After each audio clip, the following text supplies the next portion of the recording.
Hello, hello, hello.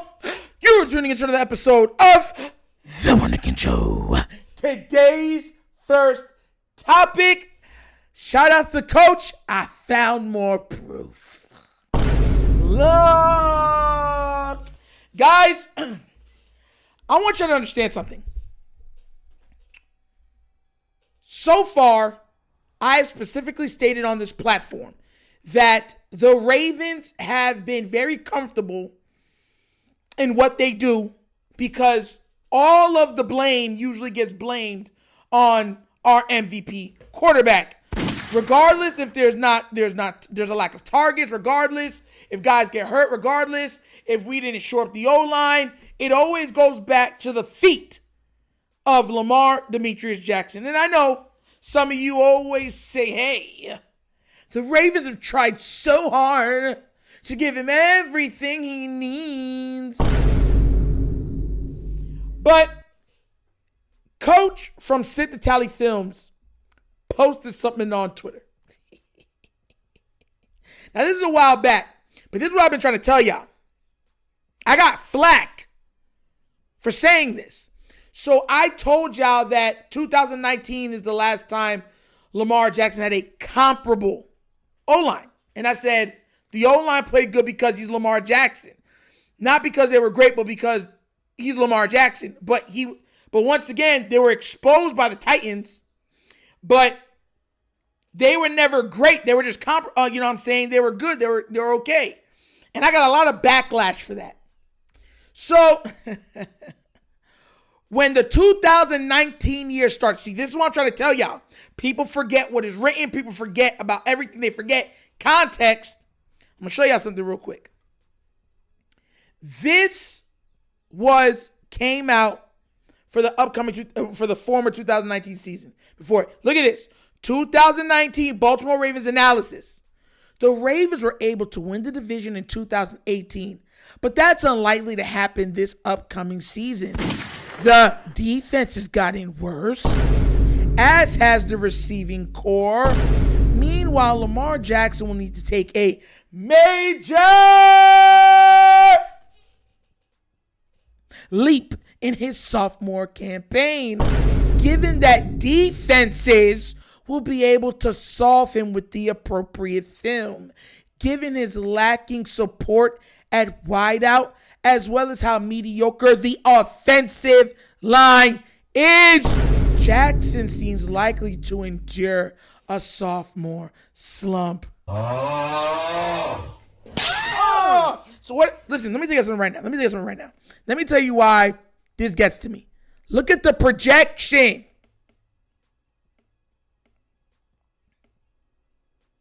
They were close all those other years. 2018, they're like, well, I guess it's because they weren't prepared for him, right? But you saw what they said about the team. So they said the mediocre O-line, the lack of weapons. He of course is going to have a sophomore slump. No. He just went out there and led the league in passing. You see, this has been my argument against so many Raven fans and so many other fan bases that chirp, acting like the Ravens have a super team. No, they do not. They've been making bad decisions for a while. I told you, it's not until lately that they have been changing and turning, you know what I'm saying, the other page. But this has been pretty much the Lamar fix all of our mistakes show. And at that time, we are not going to want to pay you for fixing our mistakes either. You should feel happy that you're playing football as a quarterback when nobody else thought you could be a quarterback. That was their energy. So now, fast forward. After the Alejandro Villanueva and all these other crap that we had to deal with, now when I say, hey, the Ravens still have some holes that need to be filled. They should have been filled. They had the opportunity to fill them. What excuses should I afford them? No, because listen, there's a lot of Ravens fans. See, I did this because, once again, I get a lot of stuff from either Twitter or people sending me stuff, in the comments. I've had to erase some comments because they came at me so bad.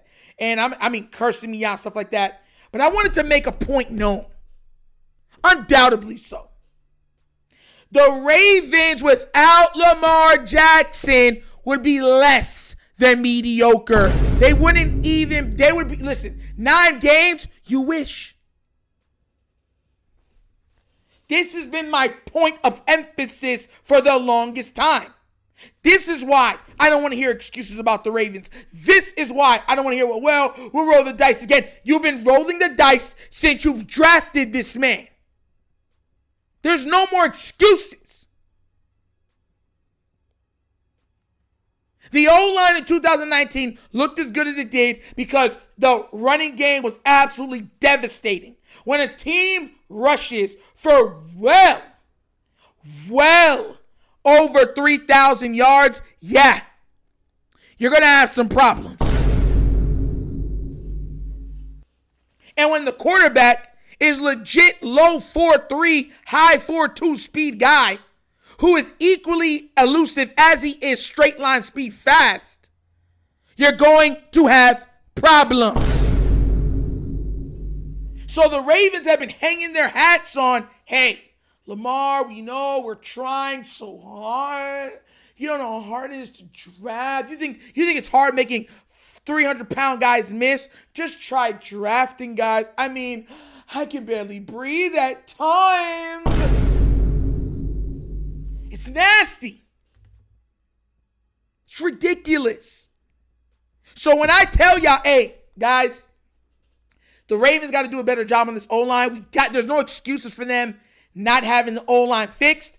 I don't want to hear Nitro. Why do you think you got to have everything? Why do you think everything got to be perfect? Why do you think everything got to be done properly? Why do you think anything has to even be done? We have Lamar. If he's high paid, he can get it done. I don't want to hear it no more. Because this isn't year 1, year 2, year 3. Lamar Jackson's going on year 8.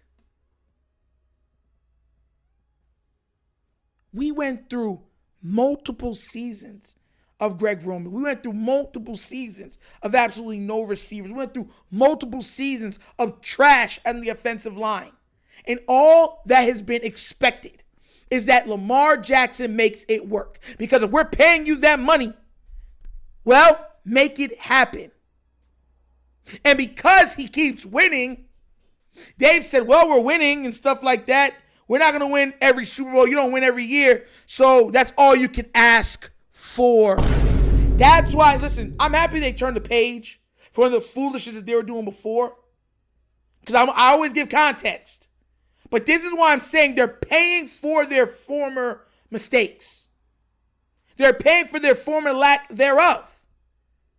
And it's not my fault that I intend to call them out on the lack of on the mistakes being made today, because there's so little room for mistakes now, because you've used up you burned out all your freedom papers. You done chopped up all your rope. So now when all these contracts, everything come up, guys got to get well, if we didn't have to pay Lamar so much money, we'd be able to do so much more. You sicken me. You would have been able to save him. Mind you, Lamar's worth more than what you're paying him. We all know he is. But for all intents and purposes, you would have gotten more money if you paid him earlier. You refused to. And then you guys started pouting and throwing temper tantrums, right? When you realized, oh my gosh, that the market didn't do what we wanted to do. That's not fair. And you went and rigged the game with all the other owners. Call a spade a spade. So that's why I wanted you, that's what this episode is about. This is exactly why I don't want to hear no excuses. This is not the Bengals. This is not the Browns. This is not the Steelers. We have the best player in the entire NFL in his prime. And for all intents and purposes, you guys have already wasted happily, with a smile on your face, half of his career. And I should be okay with that. I should just say, I'm saying I'm a Raven. No matter what happens, I'm going to be a Raven. The utter disgust of that thought literally sicks my inner intestines.